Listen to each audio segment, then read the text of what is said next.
खबर के स्टूडियो में आज एक ऐसे मेहमान का पदार्पण हुआ है जो वाकई में पेशे से सहायक अध्यापक के रूप में कार्यरत हैं और जिनको लेके काफ़ी कुछ सोशल मीडिया पे और मीडिया पे देखा सुना गया है, जिसकी पड़ताल करने के लिए खबरी की टीम पहुंची थी और खबरी की टीम ने यह जाना कि वाकई में इसकी हकीकत क्या है, जिसके उपलक्ष्य में आज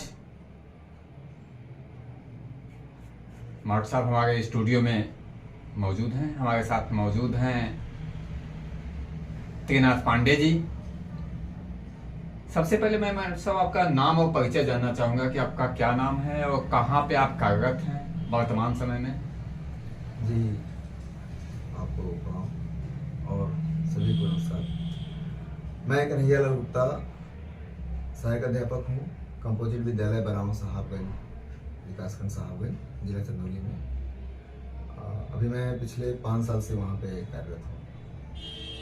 बट सर एक चीज बताइए, इसके पहले जब प्राण प्रतिष्ठा हो रही थी रामलला की अयोध्या में, तो उस समय एक बहुत तेजी से आपका वीडियो वायरल या ऑडियो वायरल या कोई समाचार ऐसा वायरल हुआ था जिसपे आपके ऊपर कार्रवाई भी हुई।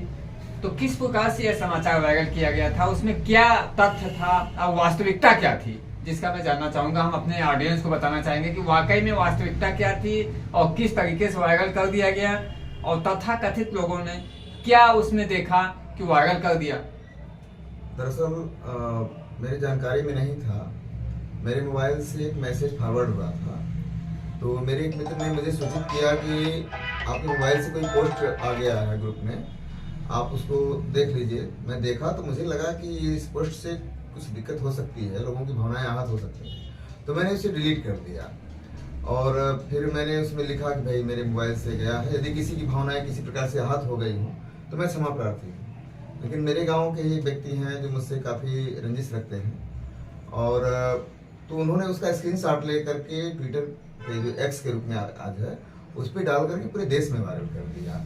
और उसका परिणाम ये हुआ कि तमाम लोगों ने मुझे फ़ोन किए। फिर मुझसे जब बातें हुई लोगों की, तो लोगों ने जब मेरी भावनाओं को समझा तो कहा कि ऐसे तो आप ठीक आदमी लगते हैं। तो हमें देखने में लगता है कि रामलला को लेके कोई भी ऐसा आस्तिक व्यक्ति होगा जो हिंदू धर्म में पैदा हुआ हो, हिंदू कौम में पैदा हुआ हो, और कोई किसी को भी उनसे कोई अतिशयोक्ति या उनसे कोई वो नहीं हुआ होगा, क्योंकि इतने दिनों के बाद रामलला की प्राण प्रतिष्ठा हो गई थी, जिससे सारे लोग खुशी में झूम रहे थे, नाच रहे थे, गा रहे थे और हर जगह से लोग पहुंच रहे थे। तो ऐसे में जिसने भी ऐसा किया, अब तो उसकी क्या भावना रही, क्या आपके प्रति उसकी दुर्भावना रही, कहा नहीं जा सकता। लेकिन वास्तविकता है क्या, किस चीज उसमें कार्रवाई क्या हुई? उस पोस्ट को जब उन्होंने वायरल कर दिया, क्योंकि भगवान राम का जो चरित्र है, और भगवान राम का चरित्र पूरी मानवता के लिए एक विशेष प्रेरणा है, जिसके चरित्र पर हमें अपने चरित्र के निर्माण की प्रेरणा मिलती है कि कैसे उन्होंने सबके लिए, मतलब कि सबके खुशी के लिए, अपने माता पिता के पिताजी को सत्य साबित करने के लिए, माताजी को तुष्टि देने के लिए राजपाट जैसी चीज को छोड़ा, इतना सुख छोड़ा और जंगल में गए। वहां हम एक चीज जानना चाहते हैं, ये तो वो बात हुई ना कि रामायण में क्या हुआ क्या नहीं हुआ, तो उसमें राम का चरित्र सबसे उत्तम है, इसीलिए उनको पुरुषोत्तम कहा जाता है। तो सबसे बड़ी बात है कि जो आपके प्रति जो दुर्भावना थी, जिसके आप शिकार हुए, जिसका खामियाजा भी आपको भुगतना पड़ा, जिसपे बीएसए ने तत्काल प्रभाव से आपको निलंबित भी कर दिया, तो क्या अभी आप बहाल हो चुके हैं या नहीं? जी हाँ, मैं अभी बहाल हो चुका हूँ। जब ये खबर चली तो खबर के बाद विभाग ने उसको संज्ञान में लिया और उनको लगा कि हमारे ही किसी व्यक्ति द्वारा अगर ऐसा हो रहा है तो समाज में गलत संदेश जाएगा, तो तत्काल उन्होंने मुझे निलंबित किया और जांच बैठाए। जांच में जब बाकायदे जांच हुआ तो सत्यता पाई गई कि पोस्ट गलती से हुआ तो था जरूर मेरे मोबाइल से, लेकिन उसको डिलीट करने के बाद क्षमा निवेदन भी मेरे द्वारा किया गया था। तो मैंने बार बार क्षमा निवेदन 2-3 बार किया था। तो जब सारी जांच हमारे अधिकारियों को मिली, उन्होंने मुझे सत्य पाया कि व्यक्ति गलत नहीं था, इसकी मंशा गलत नहीं थी, और गलती से अगर इसके मोबाइल से गया था तो इसने मिटाया भी और क्षमा भी मांग लिया है।